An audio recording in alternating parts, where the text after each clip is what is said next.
నిర్మాత బాబాసాహెబ్ అంబేద్కర్ జయంతి సందర్భంగా వైఎస్సార్ కాంగ్రెస్ పార్టీ గౌరవ అధ్యకురాలు వైఎస్ విజయమ్మ అంబేద్కర్ కు నివాళులర్పించారు.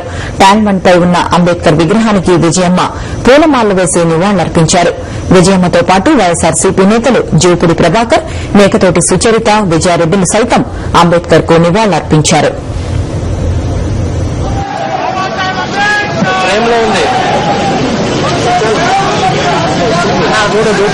జూపీడి అడ్డ ఉన్నాడు ప్రేమలో ఆ కనవాల్సిన దగ్గర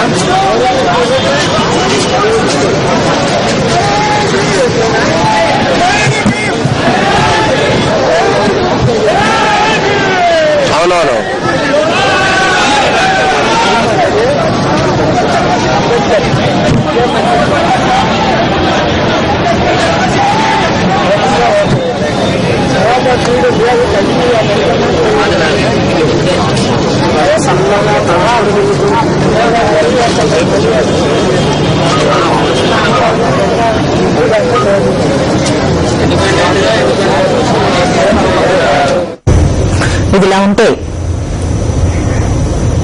ఇదిలా ఉంటే హైదరాబాద్ లోని వైఎస్సార్ కాంగ్రెస్ కేంద్ర కార్యాలయంలో అంబేద్కర్ జయంతోత్సవాలు ఘనంగా జరిగాయి.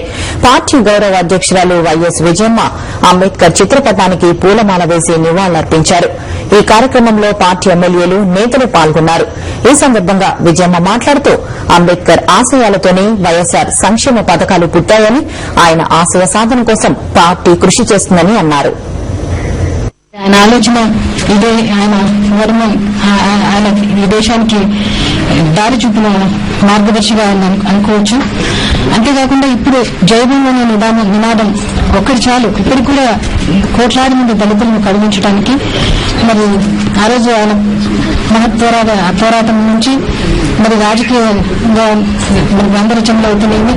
ఆయన అన్ని దానిలో కూడా ఆయన అంబేద్కర్ గారు చేపట్టినటువంటి ఆయన ప్రతి చర్య కూడా ఈ జాతి జనాలకు చిరదారంగా ఉంటుంది. ఇవాళ భారతదేశపు అంటే చట్టాలు రూపొందించే సైబర్గ్ కమిటీ ఎదుట దళితులకు ప్రత్యేక నియోజకవర్గాలు ఉండాలని, అంటరాని వారికి రిజర్వేషన్లు ఉండాలని ఆయన ప్రతిపాదించడం జరిగింది.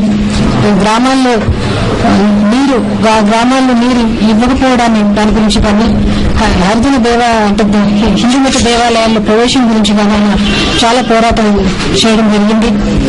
మరి అన్టచబుల్ అనే బుక్ లో కూడా అస్పృశ్యత గురించి రాసిన దాని గురించి కూడా ఇంతవరకు కూడా చర్చలు జరుగుతూ ఉన్నాయి. దాని గురించి మరి రాజ్యాంగ నిర్మాణ ముసాయిదాలో చైర్మన్ గా ఉంటూ సోషల్ డాక్యుమెంట్లు కూడా రిలీజ్ చేయడం జరిగింది. ఈరోజు మనం చేయాల్సింది అంటే రాజశేఖర రెడ్డి గారు మార్గదర్శిగా ఆయన పెట్టుకుని ఆయన పేదవాళ్లకు ఏమేమి కావాలన్నా అవన్నీ కూడా అంటే ఆహార భద్రత అయితేనేమి, మరి ఆరోగ్య భద్రత అయితేనేమి, మరి విద్యా భద్రత అయితేనేమి, ఉద్యోగ భద్రత అయితేనేమి, ఆవాస భద్రత అయితేనేమి, ఇవన్నీ కూడా చేయడానికి ఆయన ఒక మార్గదర్శిగా ఆయన తీసుకోవడం జరిగింది. పేదవాళ్ల ముఖంలో కన్నీరు చూడకూడదని చెప్పి మహాత్మా గాంధీ గారు చెప్పిన దాన్ని కూడా స్ఫూర్తిగా తీసుకుని ఇవన్నీ రాజశేఖర రెడ్డి గారు పాటించడం జరిగింది. ఈ రోజు మరి రాజశేఖర రెడ్డి గారి వారసత్వ పార్టీగా వైఎస్సార్ కాంగ్రెస్ పార్టీ పేదవారి కోసం నిలబడుతుంది. పేదవారి కోసం ఈ పార్టీ జీవిస్తుంది, ప్రజల పక్షంగా నిలబడుతుందని కూడా నేను చెప్పడం జరుగుతూ ఉంది.